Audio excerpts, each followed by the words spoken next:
Isang pinagpalang araw sa inyong lahat, mga minamahal naming tagapakinig. Kumusta po kayo?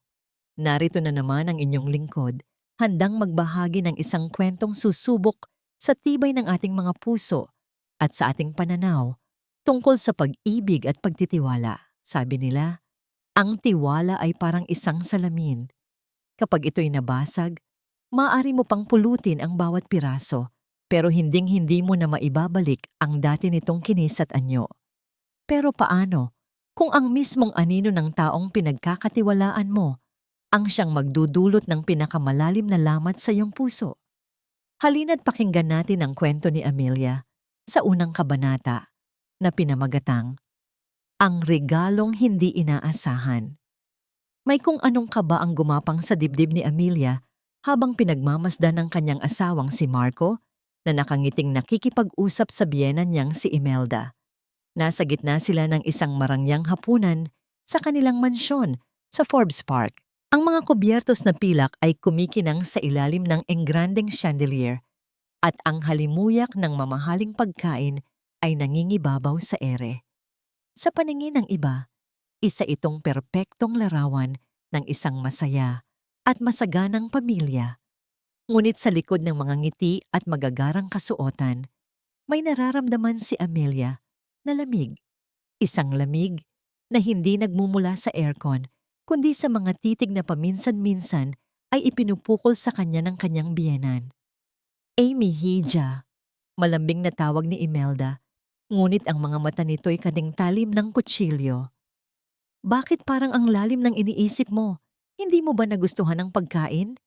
Pilit na ngumiti si Amelia. Hindi po, Mama. Masarap po gaya ng dati. May naalala lang po ako. Isang kasinungalingan. Ang totoo, ilang linggo na siyang hindi mapakali. Ang dating matamis na pakikitungo ni Marco ay tila ba naging pilit at ang mga gabi nito sa labas para sa business meetings ay padalas na ng padalas. Dapat ay maging masaya ka, Hija, lalo na ngayong gabi. Sabi ni Marco at hinawakan ang kamay niya sa ibabaw ng mesa. Ang init ng palad nito ay hindi na kasing init ng dati. May sorpresa kami ng mama para sa'yo. Biglang tumunog ang doorbell. Nagkatinginan sina Marco at Imelda, may kakaibang galak sa kanilang mga mukha. Isang katulong ang nagmamadaling nagbukas ng pinto. Mula sa malaking pinto ng kanilang mansyon, pumasok si Marco. Kasunod si Imelda, ngunit hindi sila nag-iisa. May kasama silang isang batang lalaki, marahil ay nasa 5 taong gulang, na mahigpit na nakakapit sa binti ni Marco. Ang bata ay nakayuko, tila takot na takot sa bagong paligid. Napatayo si Amelia. Ang kanyang puso ay biglang kumabog ng malakas. Marco? Sino? Sino ang batang yan? Ngumiti ng malapad si Marco, isang ngangiting hindi umabot sa kanyang mga mata. Amelia, meet Miguel. Pamangkin ko sa malayong kamag-anak. Naulila na siya, kaya naisip namin ni Mama na kupkupin na lang siya. Hindi ba't isang magandang balita? Lumapit si Imelda at marahang itinulak ang bata palapit kay Amelia. Tingnan mo, Hija, hindi ba't anghel ang mukha? Magiging masaya ang bahay na ito sa pagdating niya. Napatingin si Amelia sa bata. Si Miguel, payat ito at maputla. Nang mag-angat ito ng tingin, nakita ni Amelia ang mga matang puno ng takot. Ngunit sa likod ng takot na yon, may nakita siyang pagsusumamo. Isang tahimik na paghingi ng tulong. Ang mga mata ng bata ay umiiwas. Sa tuwing titingnan ni Imelda, ngunit nang magtama ang paningin nila ni Amelia, tila ba may gusto itong sabihin. Hindi niya alam kung bakit, ngunit parang may bumulong sa kanyang isipan. Hindi ito tama. Hindi ko maintindihan. Halos pabulong na sabi ni Amelia. Bakit hindi mo man lang sinabi sa akin, Marco? Isang bata ang pinag-uusapan natin dito. Hinawakan ni Imelda ang balikat ni Amelia. Hija, ito na ang solusyon sa problema ninyo. Dahil hindi ka pa magkaanak, naisip namin na baka sakaling ang pagdating ng isang bata sa pamamahay na ito ang magbigay sa atin ng swerte. Ang bawat salita ay tila isang karayom na tumutusok sa puso ni Amelia. Ang pagkukulang niya bilang asawa ay laging isinusumbat sa kanya sa paraang pinapalabas na isang payo. Pagkatapos ng hapunan, habang naghahanda na sila para matulog, dinala ni Imelda ang isang maliit na kopita na may lamang maitim na likido. Amoy nito ay pinaghalong pinakuluang mga ugat at dahon. "Ano po ito, Mama?" tanong ni Amelia. "Isang herbal supplement, Hija," nakangiting sabi ni Imelda. "Galing pa ito sa isang kilalang manggagamot sa probinsya. Napakabisa nito para sa mga babaeng nahihirapang magbuntis. Inumin mo ito gabi-gabi. Para sa inyo rin naman ni Marco ito." Tinitigan ni Amelia ang maitim na likido. Nag-aalangan siya. Ang kanyang intuition ay sumisigaw na huwag itong inumin. Ngunit nang makita niya ang nagbabantang tingin ni Marco mula sa gilid ng silid, wala siyang nagawa kundi tanggapin ito. "Salamat po, Mama," pilit niyang sabi. Sa harap nila, inilapit niya ang kopita sa kanyang bibig at kunwari nilunok ang laman nito. Nang gabing iyon, sa kanilang silid, hinarap ni Amelia ang kanyang asawa. "Marco, hindi ako komportable dito. Ang bata, ang gamot." Lahat ito ay parang hindi tama. Lumapit si Marco at niyakap siya mula sa likuran. "Shh, Amelia. You're just overthinking things. Pagod ka lang. Para din naman sa atin to. Gusto nating bumuo ng pamilya, hindi ba? Just trust me. Trust my mother." Ang mga salitang "trust me" ay parang hungkag sa pandinig ni Amelia. Paano siya magtitiwala kung pakiramdam niya ay may tinatago ito sa kanya? Hindi makatulog si Amelia. Hinintay niyang humilik ng malalim si Marco bago siya dahan-dahang bumangon. Ang imahe ng takot sa mga mata ni Miguel at ang kakaibang lasa ng gamot na idinikit niya sa kanyang labi ay hindi maalis sa kanyang isipan. Kinakabahan, nagtungo siya sa study room ni Marco. May kutob siyang kailangan niyang sundin. Binuksan niya ang ilaw at sinimulang suriin ang mga gamit sa mesa. Walang kahit anong kakaiba. Ngunit nang buksan niya ang isang drawer, nakita niya ang isang maliit na susi na nakatago sa ilalim ng mga papeles. Alam niya kung para saan iyon. Ito ang susi sa pinakailalim na drawer ng mesa ni Marco. Ang tanging drawer na laging nakalock. Nanginginig ang mga kamay. Isinuksok niya ang susi sa seradura. Dahan-dahan niya itong pinihit. Bumukas ito. Sa loob, puro mga dokumento ng negosyo. Akala niya ay nagkamali siya ng kutob. Ngunit nang kapain niya ang ilalim, may naramdaman siyang isang maliit na bote. Inilabas niya ito. Ang puso ni Amelia ay tila tumigil sa pagtibok. Ito ay isang maliit na bote na walang anumang etiketa. Sa loob, mayroon itong maitim na likido. Ang parehong likido na ibinigay sa kanya ni Imelda kanina. Bakit mayroon si Marco nito? At bakit kailangan itong itago sa isang nakalock na drawer? Ang malamig na salamin ng bote sa kanyang palad ay tila gawa sa yelo. Nagpapadala ng kilabot sa buong katawan ni Amelia. Dito, sa katahimikan ng gabi, alam niyang ang sorpresa ay hindi ang pagdating ni Miguel. Ang tunay na sorpresa ay isang masamang panaginip na ngayon palang nagsisimula. Ang pagkatuklas sa bote ay nag-iwan ng yelo sa buong sistema ni Amelia. Hindi ito isang simpleng pagtatago. Ito ay isang patunay ng isang planadong panloloko. Sa buong magdamag, habang si Marco ay mahimbing na natutulog sa kanyang tabi, gising na gising ang diwa ni Amelia. Ang bawat paghinga ng kanyang asawa ay parang isang insulto, isang paalala ng lason na dahan-dahang ipinapainom sa kanya. Kinabukasan, maaga siyang gumising. Sa harap ng salamin, tinitigan niya ang sariling refleksyon. May mga maitim na bilog sa ilalim ng kanyang mga mata. Ngunit sa kabila ng pagod, may bagong apoy na nagliliyab doon. Isang apoy ng determinasyon.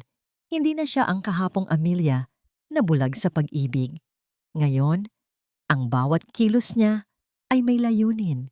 Gaya ng inaasahan, pagbaba niya para mag-agahan, Naroon na si Imelda. May hawak na namang kopita ng maitim na likido. Ang ngiti nito ay kasing tamis ng pulot. Ngunit para kay Amelia, ito na ngayon ang ngiti ng isang ahas. "Good morning, Hija. Heto na ang gamot mo. Make sure you drink it all." Sabi nito sa kanya, ang boses ay puno ng pagkukunwaring pag-aalala. "Salamat po, Mama," sagot ni Amelia.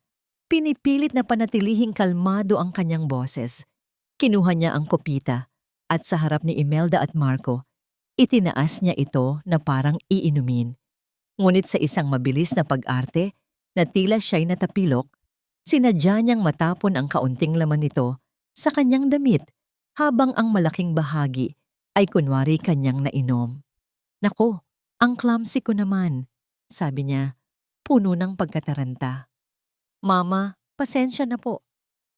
"Ano ka ba naman, Amy? Sayang ang gamot." Iritableng sabi ni Imelda bago pilit nang ngumiti. "Sige na, magpalit ka na at baka manikit pa yan sa balat mo." Ito na ang pagkakataong hinihintay ni Amelia. Nagmamadali siyang umakyat sa silid, hindi para magpalit, kundi para isagawa ang kanyang plano. Maingat niyang inilagay ang basang damit sa isang plastic bag. Pagkatapos, kumuha siya ng isang maliit na syringe mula sa kanyang first aid kit at maingat na kumuha ng sample mula sa bote na nahanap niya sa opisina ni Marco. 2 sample. 2 ebidensya. Dumaan siya sa hardin sa likod bahay. May isang hilera doon ng mga orchid na paborito ng kanyang yumaong ina. Maingat, habang tinitiyak na walang nakakakita, ibinuhos niya ang natitirang gamot mula sa kopita sa paso ng isang namumulaklak na Phalaenopsis. Kung ito ay lason, hindi lang siya ang makakaalam. Kinailangan niyang humanap ng paraan para makaalis ng bahay nang hindi nagdududa ang mga ito. Gumawa siya ng dahilan na pupunta siya sa spa para mag-relax. "Magandang ideya yan, Hija. Masyado ka ng stress nitong mga nakaraang araw," sabi ni Marco at hinalikan siya sa noo. Naramdaman ni Amelia ang pangingilabot sa halik na yon, ngunit pinilit niyang ngumiti. Ang una niyang pinuntahan ay isang pribadong laboratorio, malayo sa mga ospital na konektado sa kanilang pamilya. Dala ang 2 sample, humiling siya ng isang comprehensive toxicology test. "Medyo magastos po ito, ma'am, at tatagal ng ilang araw," sabi ng medtech. "Kahit magkano, babayaran ko.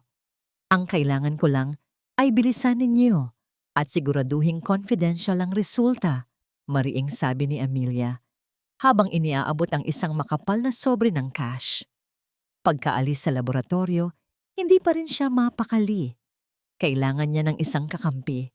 Isang taong mapagkakatiwalaan niya ng buong buo. At isa lang ang pumasok sa kanyang isipan. Pumarada siya sa isang tahimik na coffee shop at nanginginig ang mga kamay na idinayal ang isang numero sa kanyang telepono. "Reyes Law Firm, good morning." "Hello, this is Amelia Santos. Pwede ko bang makausap si Attorney Reyes? It's personal." Ilang sandali ng paghihintay ang tila 1 oras. "Amy, napatawag ka? Everything okay?" Ang boses ni David Reyes sa kabilang linya ay kasing kalmado at kasing tatag ng dati. Si David ang kanyang matalik na kaibigan mula pa noong college, 1 taong laging nariyan para sa kanya bago pa man dumating si Marco. Pinilit ni Amelia na gawing normal ang kanyang boses. "David, kumusta?" "Oo naman. Okay lang ako. Medyo matagal na rin tayong hindi nagkikita. Baka naman pwede tayong magkape minsan." Natahimik si David sa kabilang linya. Kilala niya si Amelia. "Amy, sigurado ka bang okay ka lang? Iba ang dating ng boses mo. May problema ba?" Napalunok si Amelia, pinipigilan ang mga luhang nagbabadyang tumulo. Wala. Gusto lang talaga kitang kamustahin. At may itatanong lang sana akong hypothetical legal question tungkol sa family estates. Anytime, Amy. Para sa'yo, I'm always available. Tawagan mo lang ako, okay? Huwag kang mag-atubili," sabi ni David. May diin sa huling mga salita. Pagkatapos ng tawag, bahagyang gumaan ang pakiramdam ni Amelia. Mayroon siyang nasandalan. Gabi na nang umuwi si Marco. Naamoy agad ni Amelia ang alak sa hininga nito. Mukhang galing ito sa isang masayang pagdiriwang. Pumasok ito sa kanilang silid at dumiretso sa banyo para maligo. Ito na naman ang isang pagkakataon. Iniwan ni Marco ang kanyang telepono sa ibabaw ng bedside table. Dati, hindi niya ito pinapakialaman. Ngunit ngayon, lahat ng bagay ay kahina-hinala. Dahan-dahan, kinuha niya ito. Hindi nakalock. Ang kanyang puso ay dumadagundong sa kanyang dibdib. Binuksan niya ang messages. At doon, nakita niya ang isang pangalan na paulit-ulit na lumalabas. Lorraine! Lorraine, kumusta ang reyna sa kastilyo niya? Uminom ba siya ng tsa? Marco, oo naman. Malapit na. Mahal. Konting tiis na lang. Lorraine, siguraduhin mo lang Marco. Miss ka na namin ni Miggy. See you tomorrow at our place. Marco, I'll be there. I love you both. Ang bawat salita ay parang suntok sa sikmura ni Amelia. Lorraine, Miggy, our place. Ang lahat ng piraso ng puzzle ay nagkadugtong-dugtong sa kanyang isipan. Si Lorraine ang babae, si Miggy ay anak nila, at ang lahat ng ito, ang pagpapakilala kay Miguel bilang isang ampon, ay isang malaking kasinungalingan, kasabay ng pagpatak ng kanyang mga luha ang pagbukas ng pinto ng banyo. Mabilis niyang ibinalik ang telepono at nagtalukbong ng kumot, nagkukunwaring tulog. Lumapit si Marco sa kama. Ang halimuyak ng sabon at alak ay magkahalo. Humiga ito sa tabi niya at niyakap siya. Gising ka pa, mahal? Malambing na bulong nito. Hinalikan nito ang kanyang buhok. I love you, Amelia. Tandaan mo yan. Kinailangan ni Amelia na gamitin ang lahat ng lakas niya para hindi manginig sa galit at pandidiri. Ang matamis na halik na dati niyang inaasam-asam ay isa na ngayong lason sa kanyang balat.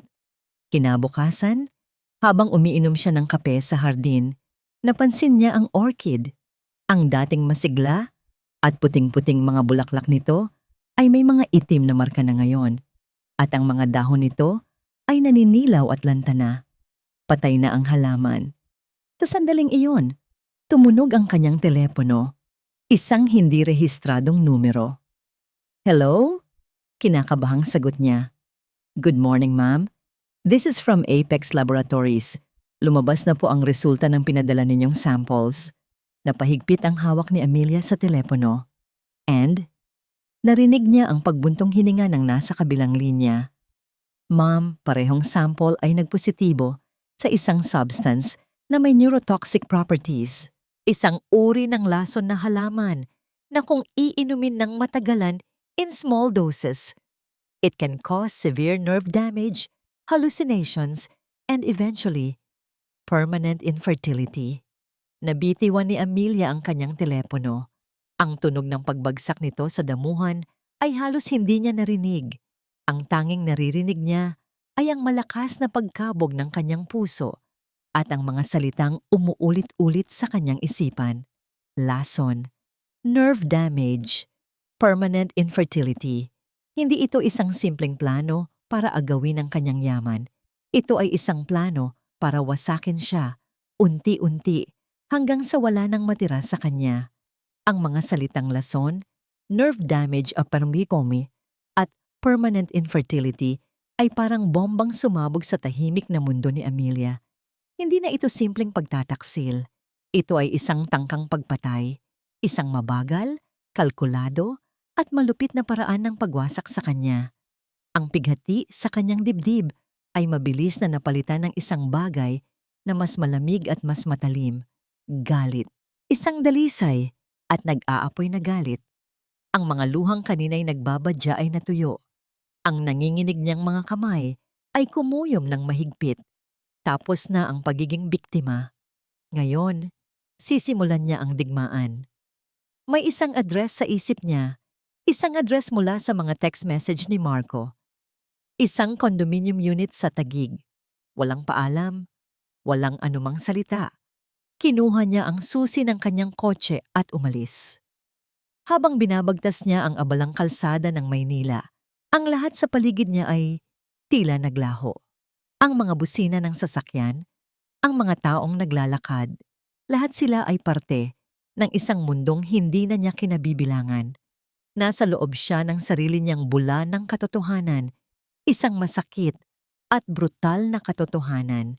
Hindi nagtagal, natanaw na niya ang gusali. Isang modernong kondominium na may maliit at pribadong parke sa harap. Naghahanap siya ng pwesto kung saan hindi madaling mapansin ang kanyang sasakyan. Mula roon, kitang-kita niya ang entrance ng parke. Pinatay niya ang makina at naghintay. Hindi niya alam kung ano ang eksaktong inaasahan niyang makita. Ngunit alam niyang kailangan niya itong harapin. At hindi nga siya nabigo. Makalipas ang halos kalahating oras, lumabas mula sa lobby ng kondo ang isang imahe na tululiyomo o imahe na tuluyang dumurog sa anumang natitirang piraso ng kanyang puso. Si Marco. Nakasuot ng simpleng t-shirt at shorts, malayo sa bihis negosyanteng imahe nito sa bahay. Tawa ito ng tawa. Isang tawang tunay at walang pagkukunwari. Kasama niya si Lorraine, isang babaeng maganda at mukhang mas bata sa kanya. Nakasandig ang ulo sa balikat ni Marco. At sa pagitan nila, hawak-hawak ang kanilang mga kamay, ay si Miguel. Pero hindi ito ang Miguel na kilala niya sa mansyon. Ang Miguel sa parke ay masigla, tumatakbo at tumatawa. Narinig pa ni Amelia, kahit sa loob ng sasakyan, ang masayang sigaw nito. "Daddy, look!" Sigaw ng bata habang tinuturo ang isang aso na naglalaro sa di kalayuan. "Daddy!" Ang salitang iyon ay parang isang bala na tumama sa dibdib ni Amelia. Paulit-ulit itong umalingaw-ngaw sa kanyang isipan. Daddy, Daddy, Daddy. Ito ang larawan ng pamilyang pinangarap niya, ang pamilyang ipinagkait sa kanya at ang pamilyang ipinagpalit sa kanya. Nanatili siyang nakaupo sa loob ng kotse, ang mga kamay ay mahigpit na nakakapit sa manibela. Ang mga kuko niya ay bumaon sa malambot na katad. Hindi niya namalayan ang mga luhang sunod-sunod na pumatak mula sa kanyang mga mata. Ngunit hindi ito mga luha ng kalungkutan. Ito ay mga luha ng matinding galit. Ang bawat patak ay kumakatawan sa isang kasinungalingan, isang pagtataksil, isang pangarap na dinurog. Biglang nag-flashback sa kanyang isipan ang araw ng kanilang kasal. Ang mga pangako ni Marco sa harap ng altar. "Ikaw lang, Amelia. Ikaw lang ang mamahalin ko habang buhay." Ang mga salitang iyon na dati musika sa kanyang pandinig ay isa na ngayong sumpa. Naalala niya ang mga gabing umiiyak siya dahil sa isa na namang negatibong resulta ng pregnancy test at yayakapin siya ni Marco at sasabihing, "Huwag kang mag-alala. Mahal, kahit hindi tayo magkaanak, sapat na sa akin na kasama kita." Isang napakalaking kasinungalingan habang pinapanood niya ang tatlo na masayang naglalakad pabalik sa condominium, isang perpektong, huwad na pamilya. Ang lahat ng sakit ay nagkristal sa isang matigas at malamig na bagay sa kanyang puso. Ang Amelia na umaasa, ang Amelia na nagmamahal, nang walang pasubali, ang Amelia na handang magtiis. Namatay na siya sa sandaling iyon. Ang natira ay ang anino niya, isang babaeng binigyan ng dahilan para lumaban. Pinunasan niya ang kanyang mga luha gamit ang likod ng kanyang palad. Hindi na nanginginig ang kanyang mga kamay. Kinuha niya ang kanyang telepono. Ang mga daliri niya ay matatag na nag-dial. Isang pamilyar na boses ang sumagot. "David? Amy? Napatawag ka ulit. May problema ba?"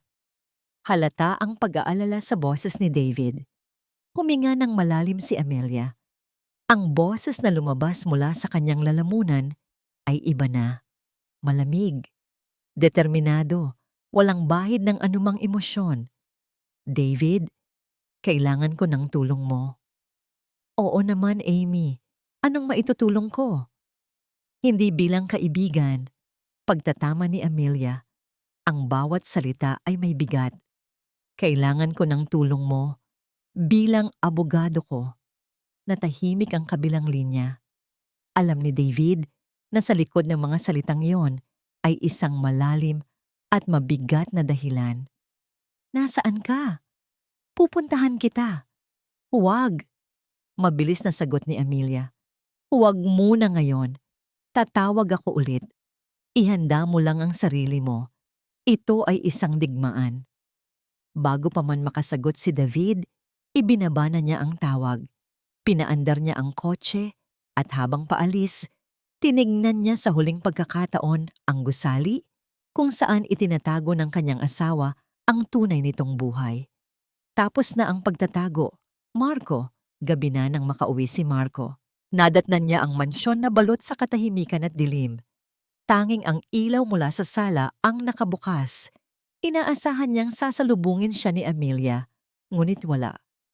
Amy? Tawag niya. Habang inilalapag ang kanyang briefcase, walang sumagot. Naglakad siya papasok sa sala at doon natigilan siya. Nakaupo si Amelia sa isa sa mga silya, nakaharap sa kanya.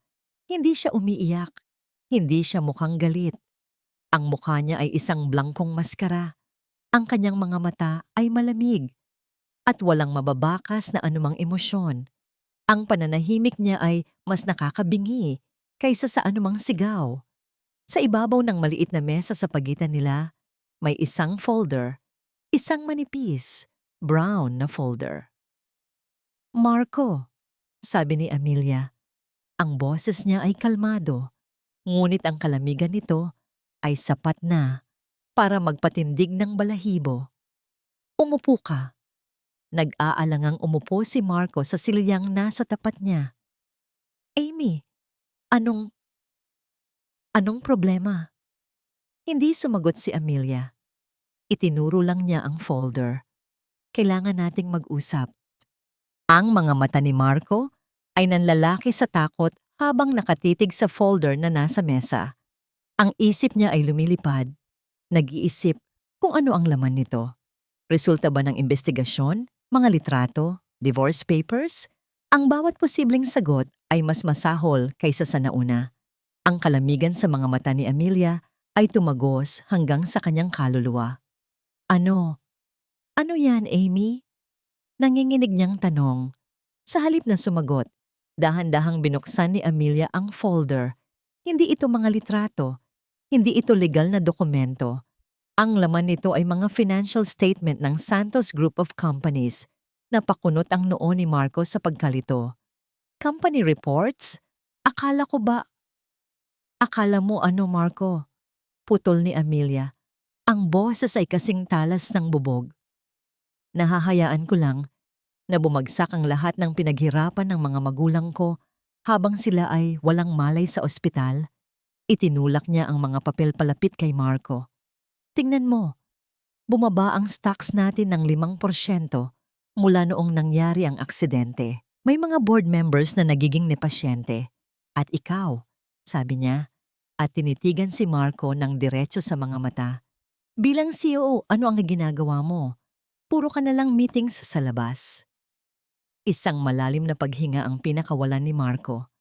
At bahagyang lumuwag ang pagkakakuyom ng kanyang panga. Ito lang pala. Negosyo. Hindi personal. Isang malaking alon ng ginhawa ang bumalot sa kanya. Mahal? Siyempre hindi. Ginagawa ko ang lahat. These things take time. Depensa niya. Pilit na ibinabalik ang kanyang kumpiyansa.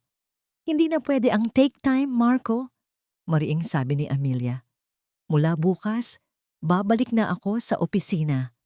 Ako na mismo ang hahawak sa mga bagay-bagay at inaasahan kong susuportahan mo ako bilang asawa ko at bilang kanang kamay ng kumpanya. Sa gitna ng tensyon, lumabas si Imelda mula sa kusina. May daladalang isang baso ng tubig. Naririnig ko kayong nag-uusap. May problema ba? Tanong nito. Ang mga mata ay nagpapalipat-lipat kina Amelia at Marco. Ngumiti si Amelia. Isang nangiting hindi kailanman umabot sa kanyang mga mata. Wala po, Mama. Pinag-uusapan lang namin ni Marco ang kinabukasan ng SGC. Naisip ko po, kailangan ko nang maging mas aktibo para tulungan si Marco. I need to be the wife he deserves. Ang pagkukunwari sa boses ni Amelia ay perpekto. Nakita niya ang pagliwanag sa mukha ni Imelda. Ito ang gusto nilang marinig. Ang isang Amelia na sunod-sunuran na ang tanging iniisip ay ang kapakanan ng kanyang asawa. Mabuti naman kung ganoon, Hija. Iyan ang tamang gawin, sabi ni Imelda at tinapik ang balikat ni Amelia. Sige na, magpahinga na kayo. Hayaan mo't bukas, ipaghahanda kita ng dobleng dosis ng herbal supplement mo para lumakas ka. Salamat po, Mama. Hindi niyo po alam kung gaano ko kayo pinasasalamatan. Sagot ni Amelia. Ang bawat salita ay balot sa sarkasmo na sila lang ang hindi nakakarinig. Kinabukasan, nagsimula ang pag-arte ni Amelia. Sa hapagkainan, tinanggap niya ang gamot mula kay Imelda nang may ngiti. Sana po maging epektibo na ito, Mama. Gusto ko na po talagang mabigyan ng apo si Marco. Nagkatinginan sina Marco at Imelda, may ngiting tagumpay sa kanilang mga labi. Nilingon ni Amelia si Miguel na tahimik na kumakain sa isang sulok. Miguel, gusto mo pa ba ng kanin?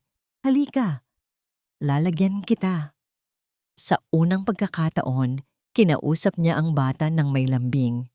Nakita niya ang gulat sa mga mata nito bago ito dahan-dahang tumango. Ang buong araw ay ginugol niya sa pagpapanggap. Ngunit sa likod ng maskara ng isang mabait at masunuring asawa, ang kanyang isip ay gumagana na parang makina. Kinahapunan, nagpaalam siyang makikipagkita sa isang kaibigan. Ang totoo, nagtungo siya sa isang maliit at tahimik na kafe kung saan naghihintay na sa kanya si David. Amy, sabi ni David, puno ng pag-aalala nang makita siya. Ano ba talaga ang nangyayari? Inilabas ni Amelia ang isang maliit na voice recorder at ang kopya ng toxicology report mula sa kanyang bag. Inilatag niya ang lahat sa mesa. Pinagtatangkaan nilang lasunin ako, David. Si Marco may ibang pamilya at ang batang dinala nila sa bahay, si Miguel, anak nila. Ang kalmadong mukha ni David ay napalitan ng gulat at galit. This is attempted murder, Amy. Alam ko, sagot ni Amelia. Pero hindi pwedeng basta-basta na lang tayong kumilos. Masyado silang tuso. Kailangan nating mangalap ng mas matibay na ebidensya. Ebidensya na hindi lang magpapakulong sa kanila, kundi sisira rin sa kanila ng tuluyan. Tumango si David. Ang kanyang isip bilang abogado ay nagsimula ng magplano. Okay, simula ngayon. Kailangan mong maging mas maingat. Huwag mo nang inumin ang kahit anong ibigay nila. Itago mo lahat bilang ebidensya. May inilabas si David mula sa kanyang briefcase, isang ballpen.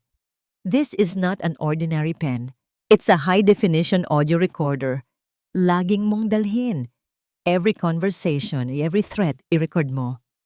Paano si Imelda? May kutob akong hindi lang ito tungkol sa pera, sabi ni Amelia. I'll handle her, sabi ni David. Mag-hire ako ng best private investigator I know. Bubungkalin natin ang buong pagkatao niya, mula sa pinakamaliit na detalye hanggang sa pinakamadilim niyang sikreto. Pag-uwi ni Amelia sa mansyon, dala na niya ang bagong tapang at isang plano. Kailangan niyang painin ang mga ito. Kailangan niyang bigyan sila ng isang bagay na hindi nila matatanggihan. Kinagabihan, habang nag-uusap sila sa sala, sinadya ni Amelia na iwan ang kanyang telepono sa mesa at nagkunwaring may kukunin sa kusina. Nagdial siya sa sarili niyang numero mula sa burner phone na binili niya kanina.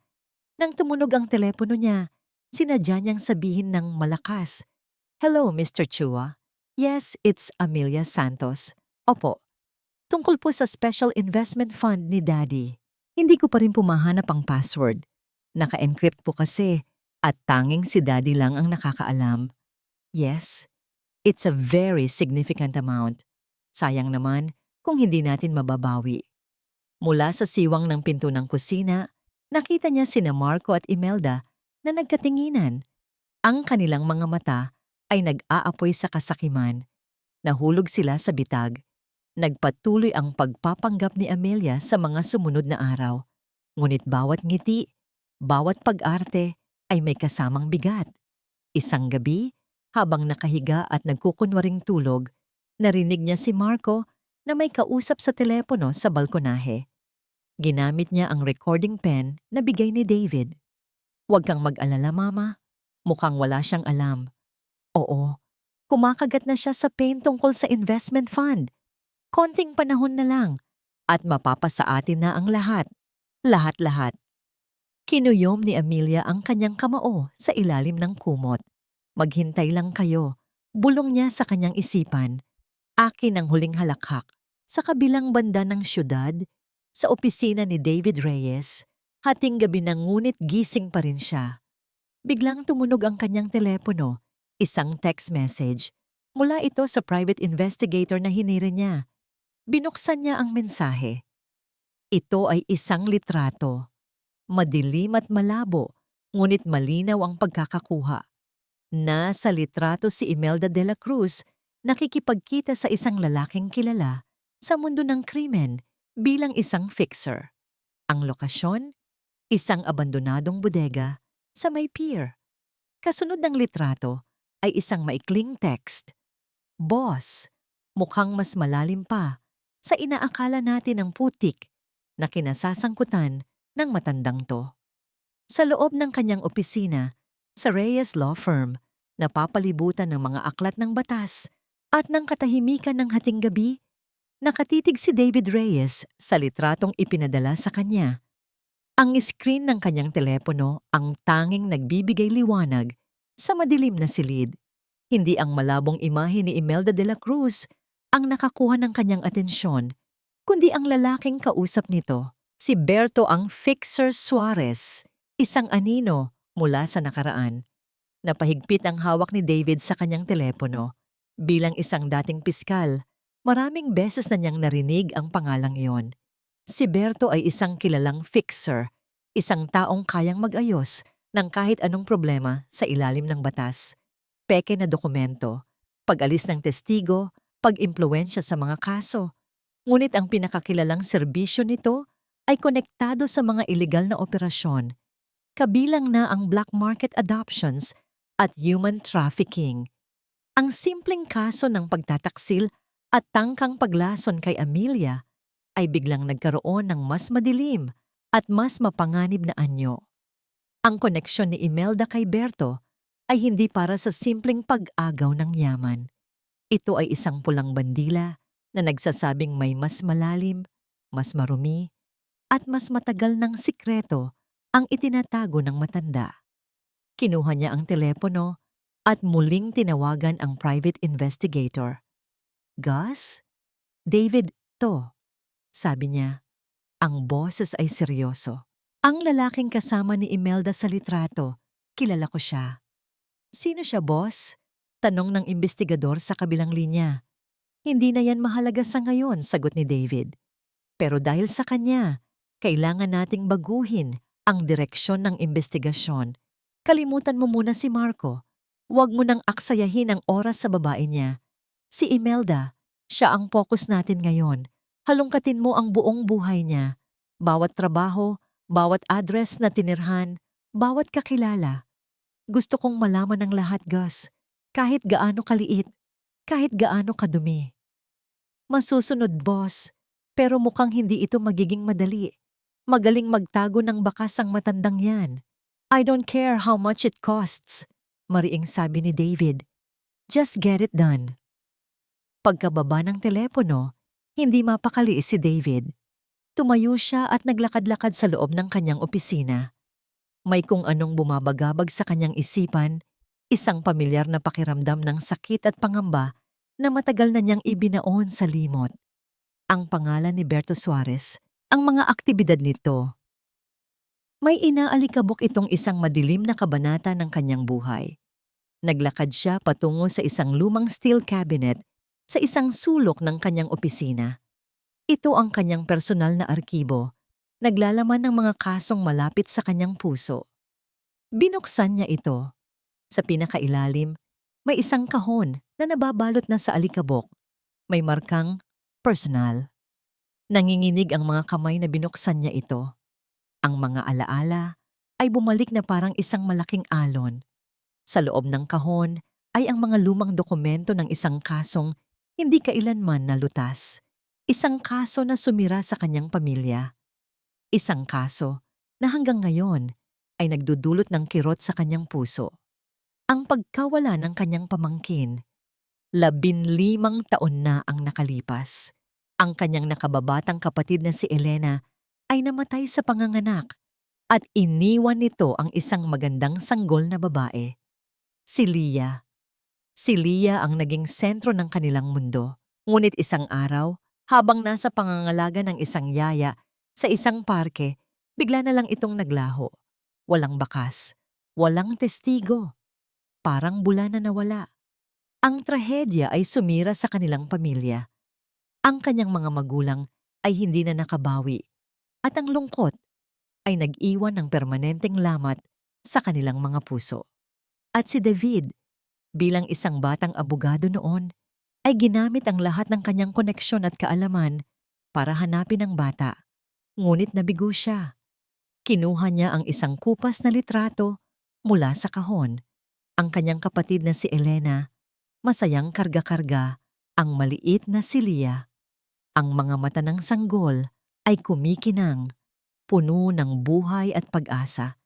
Isang sugat na akala niya'y naghilom na, ay muling kumirot. Napaupo siya sa kanyang silya. Ang bigat ng nakaraan ay muling pumatong sa kanyang mga balikat. Bakit ngayon pa ito bumabalik? Ano ang koneksyon nito kay Imelda de la Cruz? Biglang may pumasok sa kanyang isipan. Ang timeline, ang lugar. Sinubukan niyang alalahanin ang mga detalye ng pagkawala ni Leah. Quezon City.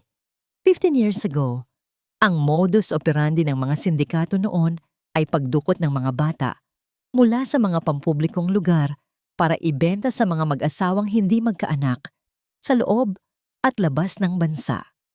Isang sindikato na ayon sa mga impormante noon ay pinapatakbo ni Berto Suarez. Biglang tumunog ang kanyang telepono at halos mabitawan niya ito sa gulat. Si Gus. "Boss?" Sabi ng investigador, ang boses ay may halong pagkasabik.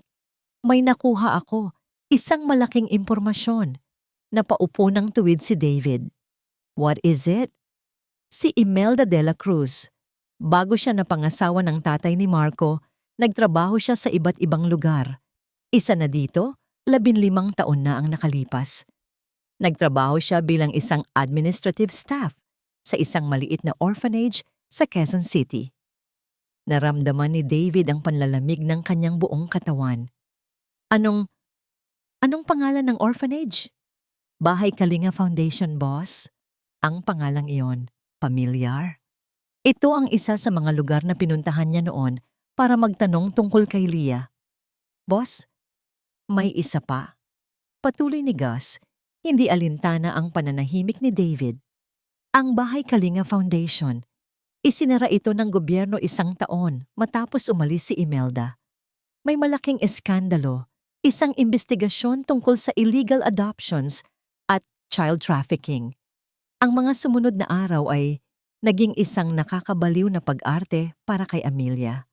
Araw-araw, kailangan niyang isuot ang maskara ng isang mapagmahal na asawa at manugang habang sa loob-loob niya ay nag-aalab ang isang digmaang puno ng pagdududa at galit.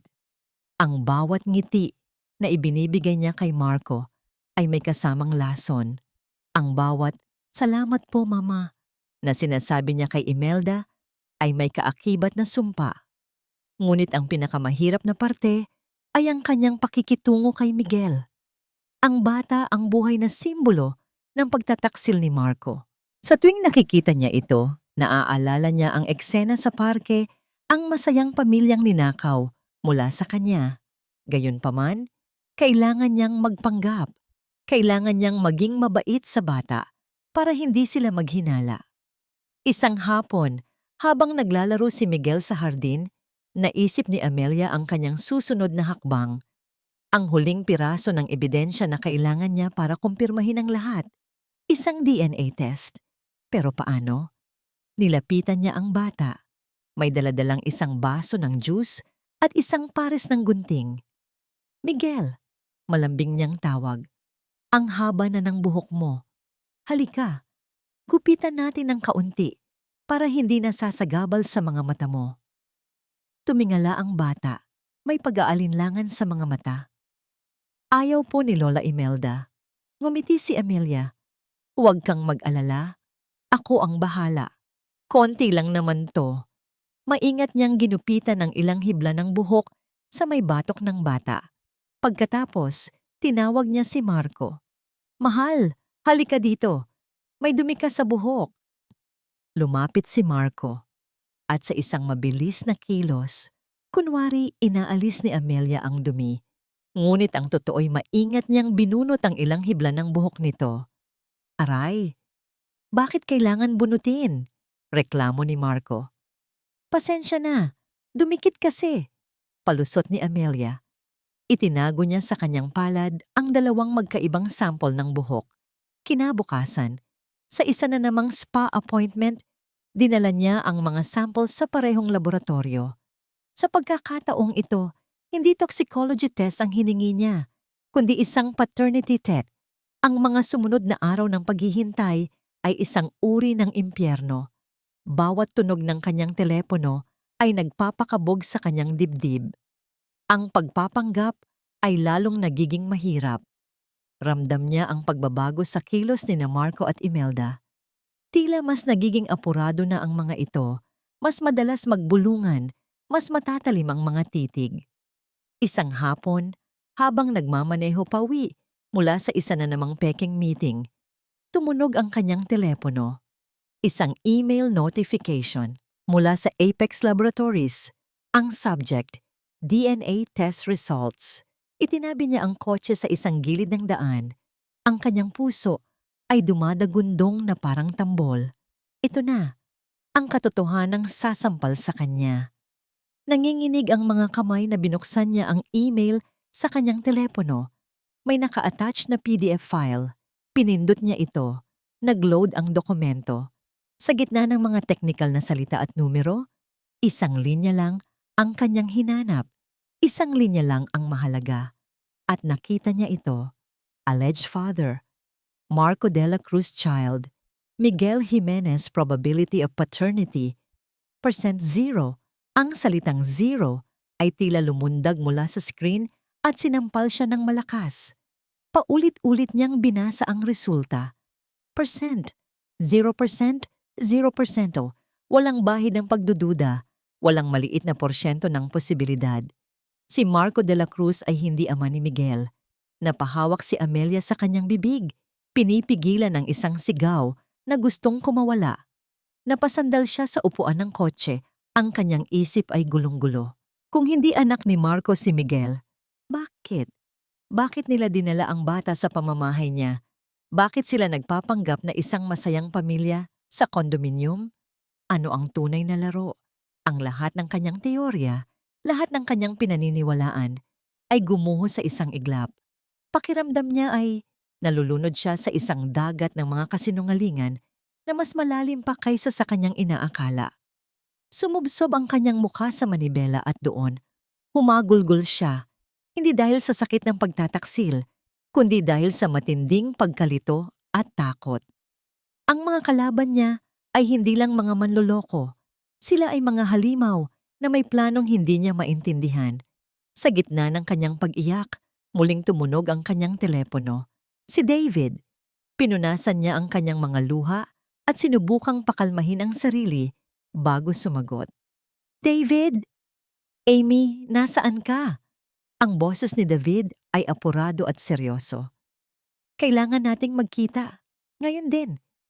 Kakatanggap ko lang ng resulta. Nanginginig na sabi ni Amelia. David, hindi anak ni Marcos si Miguel. Hindi ko maintindihan. Narinig niya ang isang malalim na buntong hininga mula sa kabilang linya. Amy, listen to me. Ang problema mo ay mas malaki pa kaysa sa isang DNA test. May nalaman na ang investigador ko tungkol kay Imelda. Ano iyon? Nagtrabaho si Imelda sa isang orphanage noon, Amy. Isang orphanage sa Quezon City na ipinasara dahil sa iskandalo ng child trafficking. Ang mga salita ni David ay parang isang pitsel ng malamig na tubig na ibinuhos sa kanya. Child trafficking. Biglang nagkaroon ng kahulugan ang lahat ng takot sa mga mata ni Miguel. Ang pag-iwas nito kay Imelda. Ang mga bulungan. Naramdaman ni Amelia ang panlalamig na gumapang sa kanyang buong katawan. David, ibig sabihin, si Miguel. Hindi lang siya ginagamit para lokohin ka, Amy, sabi ni David. Ang boses ay puno ng galit. Posible na si Miguel mismo ay isang biktima. Ang katotohanan yon ay mas masakit kaysa sa anumang sampal. Ang batang kinasusuklaman niya, ang batang tinitingnan niya bilang simbolo ng kasalanan ng kanyang asawa, ay maaaring isang inosenteng kaluluwa na nasa gitna ng isang napakadilim na transaksyon. Nang makauwi si Amelia sa mansyon, iba na ang paraan ng pagtingin niya sa lahat. Ang dating marangyang bahay ay isa na ngayong kulungan, isang pugad ng mga demonyo. Gabi na, at tahimik na ang buong kabahayan. Naglakad siya papunta sa silid ni Miguel. Bahagyang nakabukas ang pinto. Sumilip siya sa loob. Natutulog ng mahimbing ang bata, ang muka ay payapa. Sa unang pagkakataon, hindi pagdududa o galit ang naramdaman ni Amelia, kundi awa at takot. Awa para sa isang batang walang kalaban-laban, at takot para sa kung ano ang nakalaang kapalaran para sa kanya sa mga kamay ni na Imelda. Nakatayo siya roon, nakatitig sa natutulog na bata, nang marinig niya ang isang boses mula sa kabilang dulo ng pasilyo. Boses ni Imelda, mahina, tila may kausap sa telepono. Dahan-dahan siyang umatras sa dilim, pinipigilan ang kanyang paghinga. Huwag kang mag-alala, nakaayos na ang lahat, bulong ni Imelda sa kausap. Oo, malapit na. Ihanda mo na ang pag-alis ng bata. Ang mga salitang narinig ni Amelia mula sa bibig ni Imelda, ihanda mo na ang pag-alis ng bata, ay parang isang sentensya ng kamatayan na umalingaw-ngaw sa tahimik na pasilyo. Sa sandaling iyon, ang laban ni Amelia ay hindi na lamang para sa kanyang sarili o para sa yaman ng kanyang pamilya. Naging laban na rin ito para sa isang inosenteng bata na walang kamalay-malay na isa siyang kalakal sa gitna ng mga demonyo. Kinabukasan, nagising si Amelia na may bagong plano. Kailangan niyang iligtas si Miguel. Ngunit bago pa man niya maisagawa ang unang hakbang, naunahan na siya ng mga kalaban. Tila ba naamoy ni Imelda ang pagbabago sa hangin, ang namumuong paghihimagsik sa mga mata ng kanyang manugang, at nagpa siya itong oras na para ilabas ang kanyang huling baraha. Katanghalian, habang naghahanda si Amelia na tawagan si David, isang tawag ang pumasok sa kanyang telepono. Mula ito sa sekretarya ng Santos Group. Ma'am Amelia, pinapatawag po kayo para sa isang emergency board meeting. In 1 hour po. Emergency meeting? Bakit? Sino ang nagpatawag? Naguguluhang tanong ni Amelia. Si Sir Marco po, ma'am, at si Ma'am Imelda. Isang malamig na kaba ang gumapang sa dibdib ni Amelia. Ito na, ang pag-atake na hinihintay niya. Pagdating niya sa boardroom ng SGC, ramdam niya agad ang tensyon. Ang mga board member, mga taong nakita siyang lumaki at dati puno ng respeto sa kanya, ay hindi makatingin sa kanya ng diretsyo. Sa unahan ng mahabang mesa, nakaupo si Marco at Imelda. Ang kanilang mga mukha ay seryoso, tila mga tagapaghukom na naghihintay sa kanilang nasasakdal. Thank you for coming, Amelia. Simula ni Marco, ang boses ay formal at malamig. Pinatawag namin ang pulong na ito dahil sa isang seryosong bagay na aming natuklasan. May inilabas si Imelda na isang makapal na folder at ipinamahagi ang kopya sa lahat ng naroon. Sa mga nakaraang linggo, patuloy ni Imelda ang boses ay puno ng pagkukunwaring lungkot. Napansin namin ang ilang kahina-hinalang transaksyon sa pondo ng kumpanya, mga malalaking halaga na inililipat sa isang personal at hindi kilalang account. Binuksan ni Amelia ang folder sa kanyang harapan. Nananlaki ang kanyang mga mata sa nakita. Mga kopya ng bank statement, mga withdrawal slip, mga fund transfer request, at sa ibaba ng bawat dokumento, naroon ang isang pirma na halos perpektong ginaya ang sa kanya. "This is ridiculous! These are forgeries!" Mariing sabi ni Amelia habang tinitingnan ang mga miyembro ng board. "Hindi ko kailanman gagawin ito." "Amelia, Hija," malungkot na sabi ni Ginoong Elizalde, ang pinakamatandang miyembro ng board at matalik na kaibigan ng kanyang ama. "Ang pirma, mukhang sayo talaga. At ang account, kung saan napunta ang pera," dagdag ni Marco, "ay natuklasan naming nakapangalan sayo, isang offshore account." Parang gumuho ang mundo ni Amelia. Ito ay isang perpektong bitag, isang planadong paninira na matagal na nilang inihanda. Tinangka niyang magpaliwanag, ngunit ang bawat salita niya ay tila hangin lamang na dumadaan sa kanilang mga tainga. Ang mga ebidensya ay masyadong matibay. Ang pagtataksil sa mga mata ng mga taong pinagkakatiwalaan niya ay mas masakit pa kaysa sa panloloko ni Marco. Sa huli, sa boto ng mayorya, sinuspinde si Amelia mula sa kanyang posisyon sa kumpanya. Pending a full investigation, ang kanyang access sa lahat ng accounts ng kumpanya ay pinutol. Umalis si Amelia sa boardroom na parang isang multo. Tuliro, hindi makapaniwala. Para kumalma, nagtungo siya sa isang maliit na coffee shop. Nang babayaran na niya ang kanyang in-order, nagulat siya nang sabihin ng kahera, "Ma'am, decline po ang card niyo." Sinubukan niya ang isa pang card, decline din po. Pati ang kanyang personal na credit cards ay pinutol na rin nila. Naintindihan niya na sinisimulan na siyang ihiwalay sa lahat, putulin ang lahat ng kanyang resources hanggang sa wala na siyang magawa. Pag-uwi niya sa mansyon, mas lalong lumamig ang pakiramdam. Ang mga katulong na dati magalang na bumabati sa kanya ay umiiwas ng tingin. Ang hardinero, ang driver, lahat sila ay kumikilos na parang hindi siya nakikita. Ito ay utos ni Imelda. Isa siyang bilanggo sa sarili niyang pamamahay. Gabi na, habang nakaupo siya sa kanyang silid, pumasok si Imelda nang hindi kumakatok. "Kawawa ka naman, Hija," sabi nito. May mapanuyang nangiti sa mga labi. "Tingnan mo ang sarili mo. Mag-isa, walang pera, walang kapangyarihan. Ano ang gusto mo, Imelda?" Walang ganang tanong ni Amelia. Umupo si Imelda sa tapat niya. Ang mga mata ay parang sa isang ahas. "Simple lang. Ibigay mo sa amin ang lahat ng mapayapa. Pirmahan mo ang isang kasulatan na isinasalin mo na ang lahat ng shares mo sa Santos Group kay Marco. Gawin mo yan. At hahayaan ka naming umalis ng tahimik. Mabuhay ka sa kung saan mo man gusto." At kung hindi, hamon ni Amelia, ang nangiti ni Imelda ay nawala at napalitan ng isang nakakakilabot na itsura. Lumapit ito at bumulong sa kanyang tainga.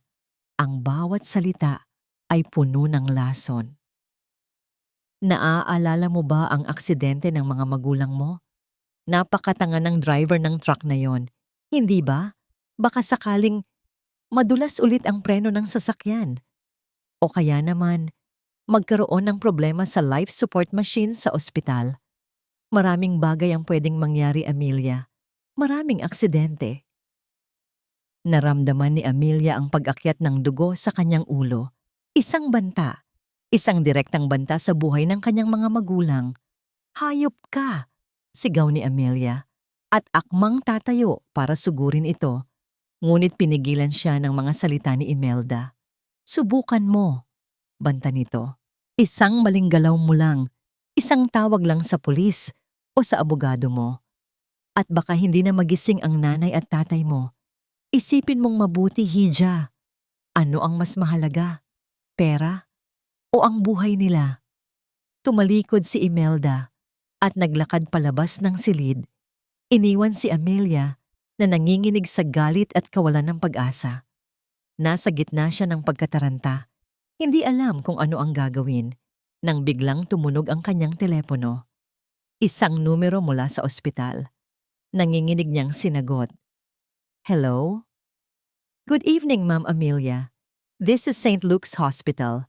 Sabi ng isang nurse sa kabilang linya. Ang boses ay apurado. Kailangan niyo po pumunta dito ngayon din. Bakit? Anong nangyari? Halos pasigaw na tanong ni Amelia.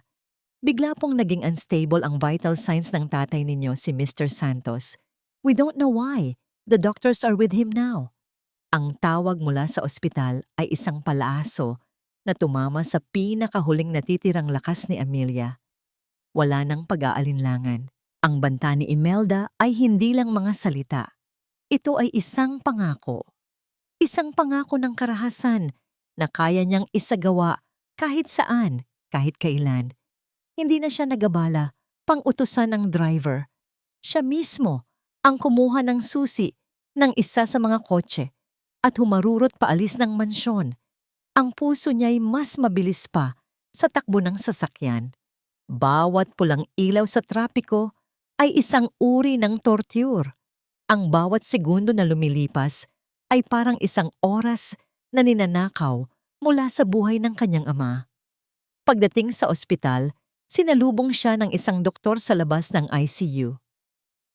We managed to stabilize him, Mrs. De La Cruz, sabi ng doktor, ngunit may pagtataka sa kanyang mukha. Pero ang totoo, hindi namin maipaliwanag kung bakit biglang bumagsak ang kanyang vital signs. Walang anumang indikasyon. It's strange. Ang salitang strange ay isang kumpirmasyon. Gawa-gawa. May gumalaw, may nag-utos. Nang payagan siyang pumasok sa silid, parang dinurog ang kanyang puso sa nakita. Ang kanyang ama, ang dating malakas at makapangyarihang haligi ng kanilang pamilya, ay nakahiga, napapalibutan ng mga makinang humihinga para sa kanya. Ang tanging maririnig ay ang ritmikong tunog ng life support machine, isang tunog na nagsasabing hawak ni na Imelda ang buhay at kamatayan sa kanilang mga kamay. Hinawakan ni Amelia ang malamig na kamay ng kanyang ama. Ang balat nito ay maputla. Bumuhos ang mga luha na hindi na niya napigilan. Hindi na ito luha ng galit, kundi luha ng tuluyang pagkatalo. Patawad, Daddy, bulong niya sa gitna ng kanyang mga hikbi. Patawad po. Sinubukan ko pong lumaban. Pero hindi ko na po kaya. Hindi ko kayang isugal ang buhay ninyo ni Mami. Sumubsob siya sa kama. Ang kanyang mga balikat ay nanginginig sa bigat ng kanyang pagsuko. Bigong-bigo po ako, Daddy. Patawad. Pagbalik niya sa mansyon, para siyang isang kaluluwang ligaw. Ang bahay na dati niyang tahanan ay isa na ngayong teritoryo ng kaaway. At sa sala, naghihintay na ang mga mananakop. Nakaupo roon sina Marco at Imelda. Sa tabi nila ay isang abogado na hindi niya kilala. At sa ibabaw ng mesa, nakalatag ang mga dokumento na magiging katapusan ng lahat. Mabutit nakabalik ka, Hija, sabi ni Imelda. Walang anumang emosyon sa kanyang boses. Ang matalinong babae, alam kung kailan dapat sumuko. Hindi nagsalita si Amelia. Umupo siya sa tapat nila. Ang kanyang mga mata ay blangko. Ang kanyang kaluluwa ay pagod na. Tumingin siya kay Marco, naghahanap ng kahit katiting na awa o pagsisisi sa mga mata nito. Ngunit wala. Umiwas lang ito ng tingin. Tila isang duwag na hindi kayang harapin ang resulta ng kanyang mga gawa. Inilatag ng abogado ang mga papel sa harap niya. Isang deed of assignment na nagsasali ng lahat ng kanyang shares at interest sa Santos Group of Companies kay Marco de la Cruz. Pirmahan mo na, Amelia, sabi ni Marco. Sa wakas ay nagsalita. Ang boses ay mahina. Para matapos na to, kinuha ni Amelia ang ballpen. Ang bigat nito sa kanyang kamay ay parang bigat ng buong mundo. Tinitigan niya ang linya sa ibabaw ng kanyang pangalan. Ang bawat letra ng pangalang yon ay isang paalala ng kanyang pagkabigo. Nanginginig ang kanyang kamay. Ang tunog ng dulo ng ballpen sa papel ay parang isang sigaw sa katahimikan ng silid. Isang pirma, isang iglap lang, at ang lahat ng ipinundar ng kanyang pamilya, ang lahat ng pinaghirapan ng kanyang ama ay mawawala. Isinara niya ang kanyang mga mata at naalala ang banta ni Imelda. Ito ang kapalit ng buhay ng kanyang mga magulang. Isang maruming kalakalan. Pinirmahan niya ang unang pahina. Tapos ang pangalawa. Hanggang sa huli. Nang matapos siya, isang malalim na buntong hininga ang narinig niya mula kay Marco. Isang buntong hininga ng tagumpay at ginhawa. Ngumisi si Imelda, isang ngising nagpapakita ng tunay nitong kulay. Tapos na. Natalo na siya. Hindi na siya nagsalita. Tumayo siya at naglakad paakyat sa kanyang silid. Bawat hakbang ay mabigat. Iniwan niya sila roon para magdiwang sa kanilang pagkapanalo. Nagpunta siya sa balkonahe ng kanyang silid. Mula roon, tanaw niya ang kumikinang na mga ilaw ng syudad ng Maynila. Isang syudad na puno ng buhay, pangarap, at pag-asa. Ngunit para sa kanya, ang lahat ng liwanag na yon ay nagsisilbi lamang para ipaalam sa kanya kung gaano kadilim ang kanyang mundo. Wala na siyang pera, wala na siyang kapangyarihan, wala na siyang kumpanya, wala na siyang asawa, wala na siyang pamilya.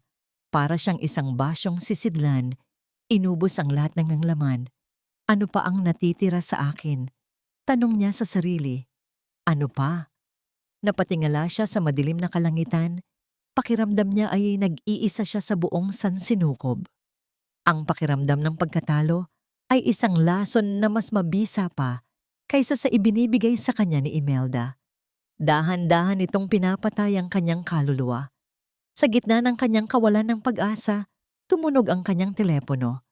Nanginginig niyang kinuha ito mula sa kanyang bulsa. Si David. Sinagot niya ito. Ang boses niya ay walang buhay. Isang bulong lamang. Hello? Amy? Narinig ko ang nangyari sa board meeting. Are you okay? Wala na, David. Sagot ni Amelia. Ang mga luha ay muling dumaloy sa kanyang mga pisngi. Pinirmahan ko na. Ibinigay ko na sa kanila ang lahat. Talunan na ako. Narinig niya ang pagmumura sa kabilang linya. Hindi, Amy. Hindi ka patalo. Makinig kang mabuti sa akin. Biglang nagbago ang tono ni David. Mula sa pag-aalala, naging puno ito ng pagmamadali at panganib. Amy, umalis ka na sa bahay na yan ngayon din. Ano? Umalis ka na dyan. Nalaman ng detective ko na ibebenta na nila si Miguel bukas ng madaling araw. Napahawak si Amelia sa rehas ng balkonahe. At may plano sila para sa'yo. Ang mga huling salita ni David, may plano sila para sa'yo, ay tila isang kidlat na gumising sa nanlalamig na kaluluwa ni Amelia. Ang plano para sa kanya. Ngayong nakuha na nila ang lahat, isa na lang siyang maluwag na sinulid, isang testigo sa kanilang mga krimen, isang problemang kailangan ng tapusin. Ang pakiramdam ng pagkatalo na bumalot sa kanya kanina ay biglang naglaho at napalitan ito ng isang primordial na instinct. Ang mabuhay. At hindi lang para sa sarili niya. Ang imahe ni Miguel natutulog ng payapa sa kanyang silid, walang kamalay-malay na ibebenta na parang isang bagay ay sumindi sa isang apoy sa kanyang dibdib. Hindi ko sila hahayaan, sabi niya sa kanyang sarili. Hindi na para sa akin ito, para ito sa bata. Ang kawalan ng pag-asa ay naging isang matalas at malinaw na determinasyon. Tapos na ang pag-iyak, oras na para lumaban. David, anong gagawin ko? Bulong niya sa telepono, ang boses niya ay hindi na nanginginig, kundi puno na ng bigat. Kailangan mong makaalis dyan. Mabilis na sagot ni David. Kunin mo ang bata. May isang safe house na inihanda ako. Ite-text ko sa iyo ang address. Magkita tayo doon. Oh, paano? Bantay sarado ang buong bahay. Ang mga katulong, mga matatainga sila ni Imelda. Gumawa ka ng paraan, Amy. Alam kong kaya mo, sabi ni David. Ang tiwala sa kanyang boses ay nagbigay ng lakas kay Amelia. Mag-iingat ka. Papunta na ako. Pagkababa ng telepono, ang isip ni Amelia ay tumakbo ng mas mabilis kaysa dati. Madaling araw. Iyon ang sinabi ni David. Mayroon na lang siyang ilang oras. Kailangan niya ng diversion. Isang bagay na kukuha sa atensyon ng lahat, isang bagay na magbibigay sa kanya ng sapat na oras para tumakas.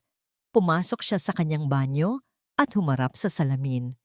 Ang babaeng nakatingin sa kanya pabalik ay pagod at may mga pasa sa kaluluwa. Ngunit ang mga mata nito ay nag-aapoy. Huminga siya ng malalim. 2:00 ng madaling araw. Ang buong mansyon ay balot sa katahimikan. Bigla, isang nakakayanig na sigaw ang bumasag sa katahimikan. Tulooong! Ang sigaw ay nagmula sa silid ni Amelia. Kasunod nito ay ang malakas na kalabog ng isang bagay na nabasag. Ilang sandali lang, narinig na niya ang nagmamadaling mga yapak sa pasilyo. Ang mga katulong at maging si Marco ay kinakatok na ang kanyang pinto. Amy! Anong nangyayari? Buksan mo ang pinto! Sigaw ni Marco. Nakaupo si Amelia sa sahig, sa tabi ng isang basag na plorera. Nanginginig siya, ngunit ito ay kontroladong panginginig. Isang pag-arte. Masakit. Ang tiyan ko. Hindi ako makahinga. Sabi niya. Ang boses ay puno ng sakit. Nang sa wakas ay nabuksan ni Marco ang pinto gamit ang duplicate key. Nakita nila si Amelia na namimilipit sa sahig. Ang eksena ay sapat na para magdulot ng panik sa lahat. Habang si Marco at ang mga katulong ay nagkakagulo, sinusubukang alamin kung ano ang gagawin. Walang sino man ang nakapansin sa isang anino na tahimik na gumapang palabas ng silid. Alam ni Amelia na ang diversion na ito ay tatagal lamang ng ilang minuto. Kailangan niyang kumilos ng mabilis. Dahan-dahan siyang nagtungo sa silid ni Miguel. Tulog pa rin ang bata. Maingat, binuhat niya ito. Si Miguel ay bahagyang gumalaw, ngunit hindi nagising. Mahigpit niya itong niyakap, bumubulong ng, "Patawad, ililigtas kita." Gamit ang daan sa likod bahay na para sa mga katulong, tahimik siyang nakababa. Bawat anino ay tila isang kaaway. Bawat tunog ng hangin ay nagpapakabog sa kanyang dibdib. Nakarating siya sa garahe. Salamat sa Diyos. Naiwan niya sa loob ng kotse ang susi kanina. Pinasok niya si Miguel sa passenger seat at sa isang iglap, pinaandar na niya ang makina at pinatakbo ang kotse palabas ng gate bago pa man may makapansin sa kanyang pagkawala. Habang nasa daan, tiningnan niya ang address na tinext ni David. Isang condominium sa Makati, malayo sa kanilang lugar. Pagdating niya roon, sa parking lot, naghihintay na si David. Ang muka ay puno ng pag-aalala. Nang makita siya nito, kasama ang ligtas na bata, isang malaking buntong hininga ng ginhawa ang pinakawalan nito. Tinulungan siya ni David na dalhin ang natutulog pa ring si Miguel paakyat sa isang maliit, ngunit malinis na unit. Inihiga nila ang bata sa kama. "Okay ka lang?" tanong ni David, habang inaabutan siya ng isang baso ng tubig. Tumango si Amelia. Ang adrenaline ay nagsisimula ng mawala at napapalitan ng pagod. Anong susunod na plano? "Nakausap ko na si Lorraine," sabi ni David, at napatingin ng diretso si Amelia sa kanya. Ang babae ni Marco? Siya nga, natakot siya. Nalaman niya mula sa isang source na balak ni Imelda na isama si Miguel sa isang shipment palabas ng bansa. Naintindihan niyang hindi lang pera ang mawawala sa kanya, kundi pati ang sarili niyang anak. Pumayag siyang tumestigo laban kay Imelda at Marco, kapalit ng proteksyon at mas mababang sentensya. Sa unang pagkakataon sa loob ng napakatagal na panahon, naramdaman ni Amelia ang isang kislap ng pag-asa. Hindi na siya nag-iisa sa laban na ito. "Oras na para bawin ang lahat, Amy," sabi ni David. Ang kanyang boses ay matatag. Oras na para malaman ng lahat ang katotohanan. Umupo si Amelia sa harap ng laptop ni David. Ang kanyang mga daliri na kanina'y nanginginig sa takot ay matatag na ngayong nag-type. Binuksan niya ang kanyang email. Sa tulong ni David, bumuo siya ng isang maikli ngunit makapangyarihang mensahe. Isang mensahe para sa lahat ng miyembro ng board ng Santos Group of Companies o SGC Board of Directors from Amelia Santos de la Cruz. Subject: Urgent and confidential emergency meeting regarding the truth about the De La Cruz family. Ladies and gentlemen, I am calling for an emergency meeting tomorrow morning, 10 a.m. at the SGC main office. It is time for you to hear the whole truth. Please be present. Respectfully, Amelia Santos. Pinindot niya ang send button. Ang maliit na tunog ng pagpapadala ng email ay parang isang putok ng kanyon na nagsasabing nagsimula na ang tunay na digmaan. Ang boardroom ng Santos Group of Companies ay puno ng bumubulong na tensyon. 10 minuto nang lampas sa itinakdang oras ng pulong, ngunit wala pa rin si Amelia. Ang mga miyembro ng board ay hindi mapakali. Nagpapalitan ng mga nagtatakang tingin. Sa unahan ng mesa, nakaupo sina Marco at Imelda, ang larawan ng kumpiyansa at kapangyarihan. Si Marco ay nakasuot ng mamahaling suit, habang si Imelda ay nagliliwanag sa kanyang alahas. Ngumingiti sila, kinakausap ang ilang board members, tila mga hari at reyna na handa nang ipatapon ang isang taksil. Mukhang hindi na darating ang ating dating CEO. May panunuya sa boses ni Imelda. Sapat na para marinig ng lahat. Marahil ay tinanggap na niya ang kanyang kapalaran. Isang kahihiyan, dagdag ni Marco, umiiling-iling. Hindi ko inaasahan na ang sarili kong asawa. Biglang bumukas ang malaking pinto ng boardroom. Tumahimik ang lahat. Ang lahat ng mga mata ay napako sa babaeng nakatayo sa may pintuan. Hindi ito ang Amelia na nakita nila ilang araw na ang nakalipas. Isang babaeng talunan at puno ng pighati. Ang Amelia na pumasok sa silid ay iba na. Nakasuot siya ng isang eleganteng itim na power suit. Ang kanyang buhok ay maayos na nakatali. Ang kanyang paglakad ay may bigat at determinasyon. Ngunit ang pinakanagbago sa lahat ay ang kanyang mga mata. Wala na ang lungkot. Wala na ang takot. Ang naroon na lang ay isang malamig at matatag na apoy ng katarungan. Hindi niya pinansin ang mga bulungan. Naglakad siya ng diretso patungo sa bakanteng silya sa kabisera ng mesa. Ang upuang para lamang sa CEO. Ang upuan ng kanyang ama. "Good morning," bati niya. Ang boses ay kalmado, ngunit umalingaw-ngaw sa buong silid. "Salamat sa inyong pagdating. Magsimula na tayo." "Anong karapatan mong..." Sisimulan sana ni Imelda, ngunit pinutol siya ni Amelia. "Karapatan ko bilang isang Santos," mariing sagot ni Amelia, at tinitigan ang bawat miyembro ng board. "At karapatan ninyo na malaman ang katotohanan." Isinaksak niya ang isang USB sa laptop na konektado sa malaking screen sa harap. "Bago ninyo ako tuluyang tanggalin sa kumpanyang ito, batay sa mga pekeng ebidensya, mayroon lang akong gustong iparinig sa inyong lahat." Pinindot niya ang play. Ang boses ni Marco ang unang narinig mula sa recording na kuha ni Amelia. "Huwag kang mag-alala, Mama. Mukhang wala siyang alam. Konting panahon na lang at mapapasa atin na ang lahat. Lahat-lahat." Nagbago ang kulay ng mukha ni Marco. "Ano to? This is fake. Gawa-gawa lang yan." "Talaga ba?" tanong ni Amelia at lumipat sa susunod na ebidensya. Ang toxicology report ay lumitaw sa screen. "Ito ang resulta ng herbal supplement na araw-araw ipinapainom sa akin ni Imelda de la Cruz. Isang lason na naglalayong sirain ang aking katawan at tuluyan akong gawing baog."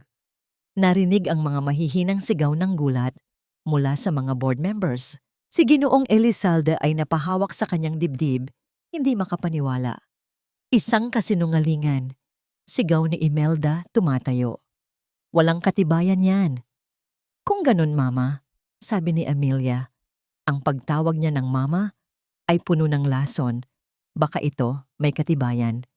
Ang resulta ng DNA test ang sumunod na lumabas sa screen.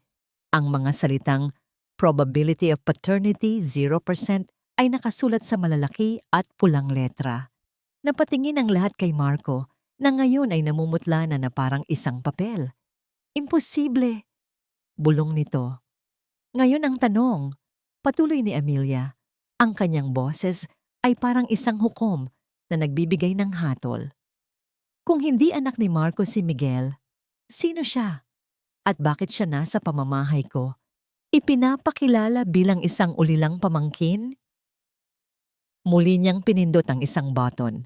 Isang video ang nagsimulang mag-play sa screen. Ang mukha ni Lorraine Jimenez, puno ng luha at takot, ang lumitaw. Ang pangalan ko po ay Lorraine Jimenez. Simula ng kanyang testimonya, ikinuwento niya ang lahat. Ang plano nila ni Imelda na gamitin si Miguel para lokohin si Marco. Ang pangako ng pera. Ang mas malaking plano na ipainom ng lason si Amelia hanggang sa ito'y masira. At ang pinakamasaklap sa lahat, ang plano ni Imelda na ibenta si Miguel sa isang foreign buyer kapag nakuha na nila ang lahat. Hayop ka! Sinungaling! Sigaw ni Imelda. Ang kanyang maskara ng pagiging isang kagalang-galang na matrona ay tuluyan ng natanggal. Ang natira ay ang mukha ng isang desperadong kriminal. Si Marco naman ay napaupo. Tila nawalan ng lakas. Habang tinitingnan ang screen, hindi makapaniwalang niloko rin siya ng sarili niyang ina at ng babaeng pinagkatiwalaan niya. At para tapusin ang lahat, sabi ni Amelia, habang inilalabas ang huling set ng mga dokumento, ang totoong magnanakaw sa kumpanyang ito. Inilatag niya sa screen ang mga ebidensya ng money laundering ni Imelda, ang mga pekeng korporasyon, ang mga bank record na nagpapakita ng milyon-milyong pisong ninakaw mula sa SGC sa loob ng maraming taon. Ang boardroom ay napuno ng kaguluhan. Ang mga board members ay sabay-sabay na nagsalita, puno ng galit at pagkadismaya. Si Imelda ay sumisigaw, nagwawala. Si Marco ay parang isang estatwa, nakatulala sa kawalan. Sa gitna ng kaguluhan, dahan-dahang bumukas ang pinto ng boardroom. Tumahimik ang lahat.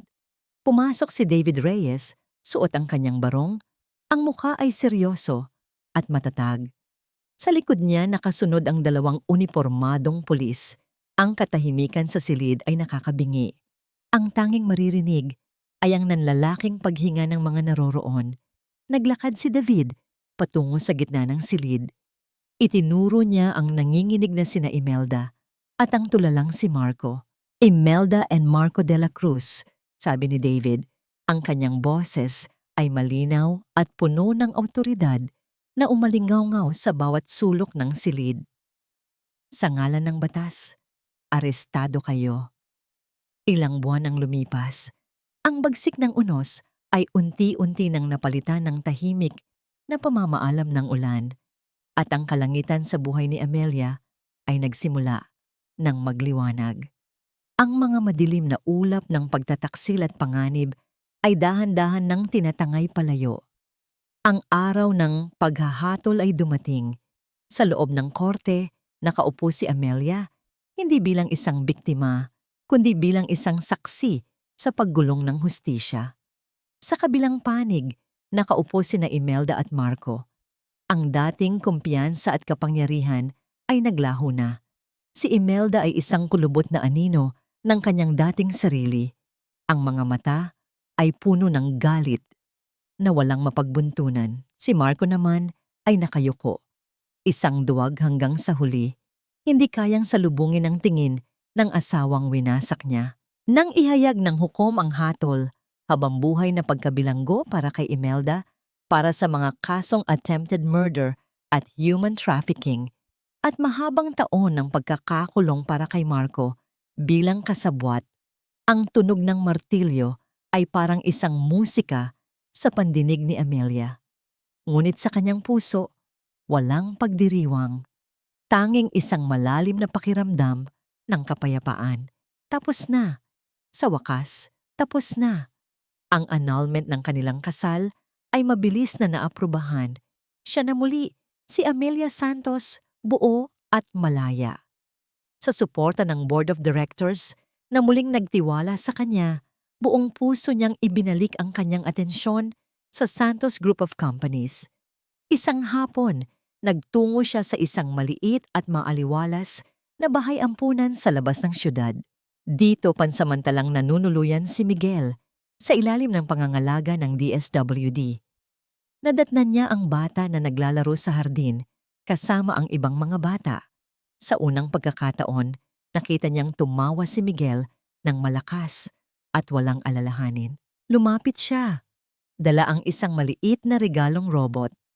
Miguel! Malamig niyang tawag. Tumingala ang bata. Ang dating takot sa mga mata nito ay napalitan na ng pagkamausisa. Inabot ni Amelia ang laruan. Para sa'yo. Nag-aalangang kinuha ito ni Miguel. Tinitigan niya ang robot, pagkatapos ay tumingin siya kay Amelia. At doon, isang maliit na ngiti ang unti-unting sumilay sa kanyang mga labi. Isang totoong ngiti. Ang nangiting iyon, para kay Amelia, ay mas mahalaga pa kaysa sa lahat ng yaman ng SGC. Ito ang simbolo na kahit sa pinakamadilim na kabanata, may pag-asang sumisibol. Ngunit ang pinakamalaking himala ay dumating isang linggo pagkatapos noon. Nasa gitna siya ng isang meeting nang tumunog ang kanyang telepono. Ang ospital. Isang pamilyar na kaba ang muling gumapang sa kanyang dibdib. Mama Amelia, sabi ng nurse, ngunit iba ang tono nito ngayon. Mayroon itong galak. Kailangan niyo pong pumunta rito. Ang tatay niyo po, hindi na niya pinatapos. Nagmamadali siyang umalis at nagmaneho papuntang ospital. Ang kanyang dasal ay paulit-ulit sa kanyang isipan. Pagdating niya sa silid, nakita niya ang isang grupo ng mga doktor at nurse na nakapalibot sa kama ng kanyang ama. Sa gitna nila, nakita niya ito. Ang kanyang ama, si Ricardo Santos. Ang mga mata nito ay nakabukas. Bahagya. Nananaginip ba siya? Dahan-dahan siyang lumapit. Daddy? Halos pabulong niyang tawag. Ang mga mata ng kanyang ama ay dahan-dahang lumingon sa kanya. Isang kislap ng pagkilala ang lumitaw sa mga ito. Sinubukan nitong magsalita, ngunit isang mahinang ungol lang ang lumabas. Ngunit itinaas nito ang kanyang kamay. Isang paanyaya. Dumadaloy ang mga luha sa kanyang pisngi habang hinahawakan niya ang kamay ng kanyang ama. Mainit. Buhay. Ang kamay na gumabay sa kanya mula pagkabata. Daddy, nagbalik po kayo, sabi niya sa gitna ng kanyang mga hikbi. Mga luha ng purong kaligayahan, ang lahat ng kanyang ipinaglaban, ang lahat ng sakit na tiniis niya ay nagkaroon ng kahulugan sa sandaling iyon. Ang kanyang hari ay nagbalik. Ilang linggo ang lumipas. Ang paggaling ng kanyang ama ay mabagal ngunit tuloy-tuloy. Isang gabi, pagkatapos ng isang mahabang araw sa opisina, sinundo siya ni David. Let's take a walk, sabi nito. Naglakad sila sa kahabaan ng Manila Baywalk. Ang paglubog ng araw ay nagpinta sa kalangitan ng kulay kahel at lila. Ang hangin mula sa dagat ay sariwa at malinis. Kumusta na ang papa mo? Tanong ni David. He's getting stronger every day. Medyo mahina pa ang boses niya, but his mind is sharp as ever. Nakangiting sagot ni Amelia. Sabi ng mga doktor, isang milagro daw. You deserve a miracle, Amy, sabi ni David habang nakatingin sa malayo. Lahat tayo, sagot ni Amelia at tiningnan si David. Ikaw, may balita na ba? Napabuntong hininga si David. Ang investigasyon sa kaso ni Imelda ay nagbukas ng mga lumang sugat at mga bagong lead tungkol sa mga batang nawala noon. May mga sinusundan kaming lead. Mahirap, matagal na. Pero sa unang pagkakataon, may pag-asa. Tumahimik sila, parehong nag-iisip, habang pinapanood ang araw na tuluyang lumubog sa abot-tanaw. Salamat, David. Basag ni Amelia sa katahimikan. Sa lahat. Wala iyon, sagot ni David. At sa wakas ay tumingin sa kanya. Ang mga mata nito ay puno ng isang emosyon na matagal na nitong itinatago. I would have moved mountains for you, Amy. You know that, right? Hindi na kailangang sumagot ni Amelia. Sa ngiti niya at sa paraan ng pagtama ng kanilang mga mata sa ilalim ng papalubog na araw, naintindihan na nila ang lahat. Kinagabihan, bago umuwi si Amelia mula sa ospital, muli niyang hinawakan ng kamay ng kanyang ama. Mas malakas na ang hawak nito ngayon. Tinitigan siya ng kanyang ama. Pagkatapos ay tumingin ito sa may pintuan kung saan nagpaalam si David. Ilang minuto lang ang nakalipas.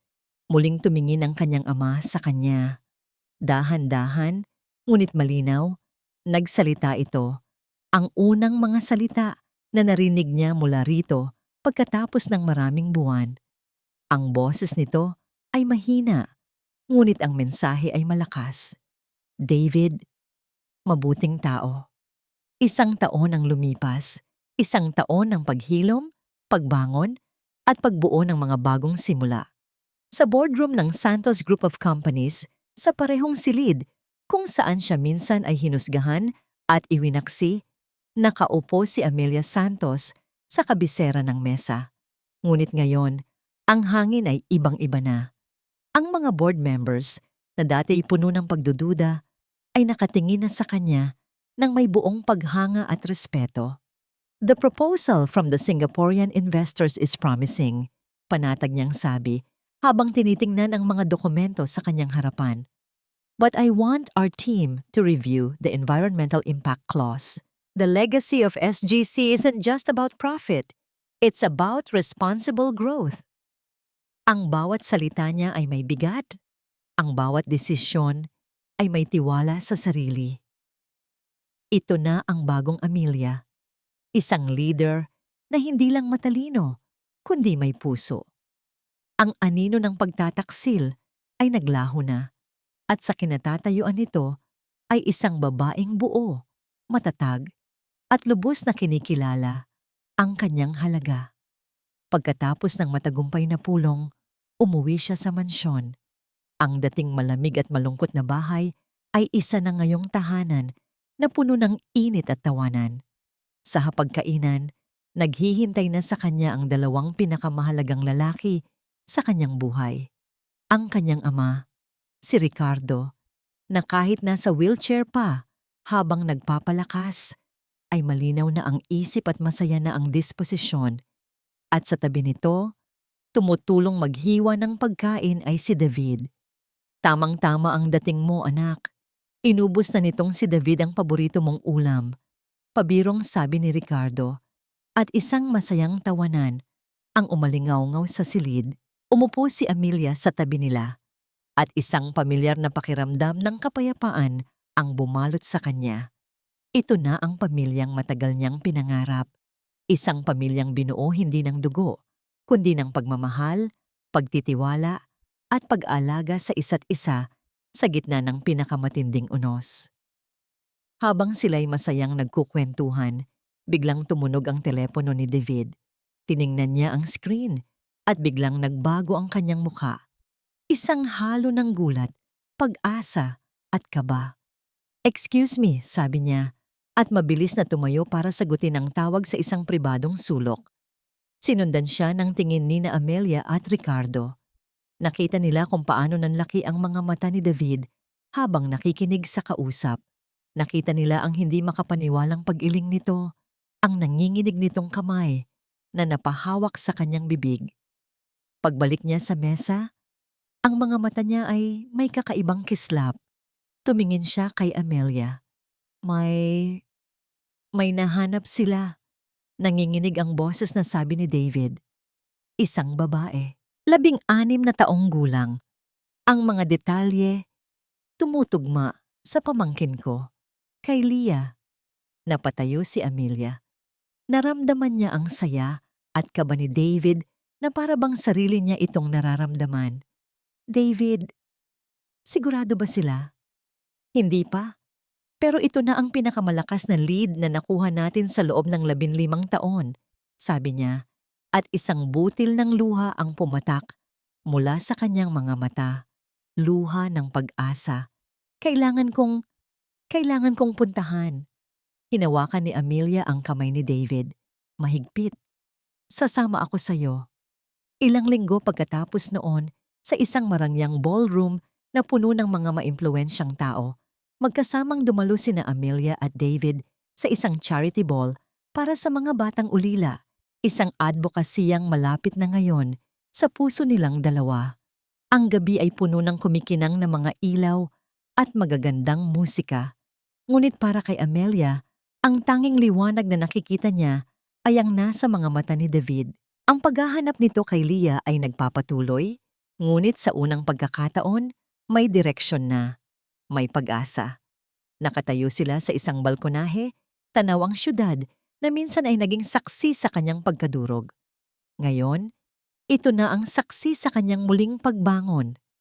Naaalala mo ba nung una, kitang tinawagan para humingi ng tulong? Basag ni Amelia sa katahimikan. Ngumiti si David. Paano ko makakalimutan? Ang boses mo noon, parang isang ibon na may bali ang pakpak. At ngayon? Tanong ni Amelia. Tumingin si David sa kanya. Ang kanyang mga mata ay puno ng pagmamahal at paghanga. Hinawakan niya ang mga kamay ni Amelia. Ngayon, bulong niya, handa ka nang lumipad. Huminga ng malalim si Amelia, nilalasap ang sariwang hangin ng gabi, ang pakiramdam ng kalayaan, at ang init ng mga kamay ni David sa kanya. Ang lahat ng sakit, lahat ng luha, ay nagdala sa kanya sa sandaling ito, sa tabi ng tamang tao. Tinitigan siya ni David. Ang kanyang nangiti ay puno ng pangako ng isang magandang bukas. Handa ka na ba para sa simula? Tanong nito. Tumingin si Amelia sa mga mata ni David. Ang kanyang puso ay puno ng kapayapaan at walang hanggang pasasalamat. Ang sagot ay kasing simple at kasing tunay ng pag-ibig na nararamdaman niya. Ngumiti siya. Isang ngiting nagmumula sa kaibuturan ng kanyang kaluluwa. Kasama ka, oo. At dito nagtatapos ang ating kwento. Isang paglalakbay na nagturo sa atin na ang tunay na lakas ay hindi nasusukat sa kung paano tayo umiiwas sa pagbagsak, kundi sa kung paano tayo bumabangon sa bawat pagkakataon. Ang aral ng kwento ni Amelia ay isang paalala na sa kabila ng pinakamadilim na pagtataksil at pinakamatinding sakit, mayroong laging naghihintay na bagong simula. Ang kailangan lang ay ang tapang na magpatawad, hindi para sa iba, kundi para sa sarili, at ang lakas ng loob na muling buksan ang puso para sa isang pag-ibig na tunay at karapat-dapat. Maraming salamat po sa inyong walang sawang pagsubaybay at pakikinig. Sana po ay may napulot kayong aral at inspirasyon sa kwento natin ngayong araw. Ano po kayang uri ng kwento ang gusto ninyong marinig sa susunod? I-comment nyo lang po sa ibaba. Ang inyong mga saloobin ay napakahalaga sa amin. Hindi dito nagtatapos ang ating paglalakbay.